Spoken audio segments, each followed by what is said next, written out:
Hi everyone, welcome to the Raid Addicts Guide to Mythic Orgozoa.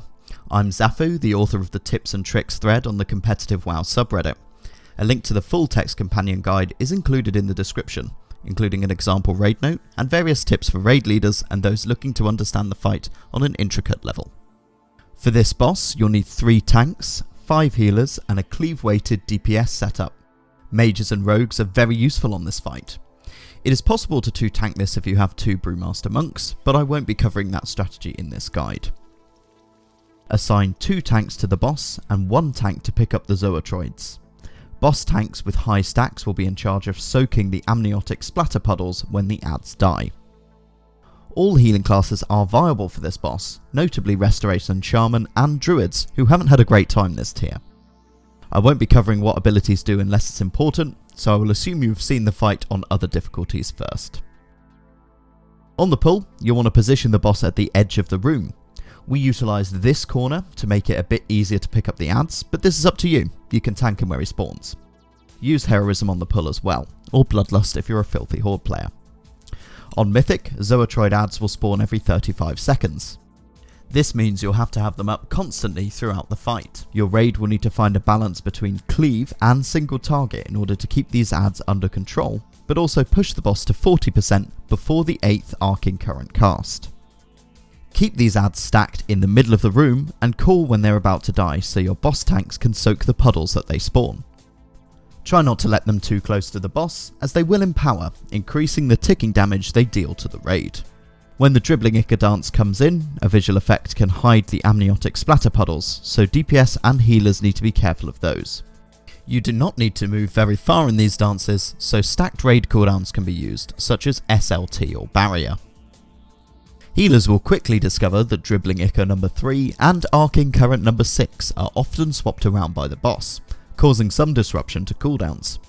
Have somebody watch the boss's energy bar.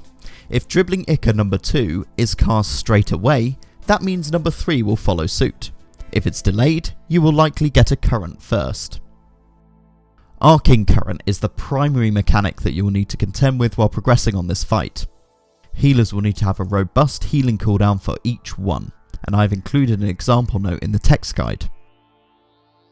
Anyone with incubation fluid will need to spread out when this is cast to avoid chaining it onto new targets. We pre-assign spread positions using a delightful piece of Microsoft Paint handiwork. When the boss reaches 40%, he will move further into the hatchery. Before following, you will need to make a call about where to kill your Zoatroids. If they are at 50% or above, you'll want to run down then kill them on the floor. If they're below 50%, you can kill them upstairs, with tanks soaking the puddles and then running down. If you kill them downstairs, be sure they are stacked and die at the same time. A player with an immunity should stand in the puddles and soak all 3. Players will need to be careful on the bridge, as a knock-up will ruin an otherwise perfect attempt very quickly. We found it helpful to stick to the right and zoom the camera in to avoid it clipping on the scenery.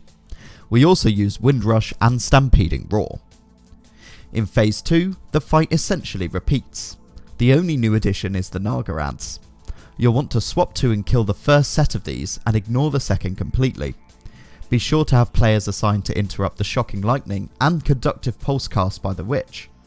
Tanks will also need to take extra care when soaking ad puddles, as they are less visible with all the ads on top of them.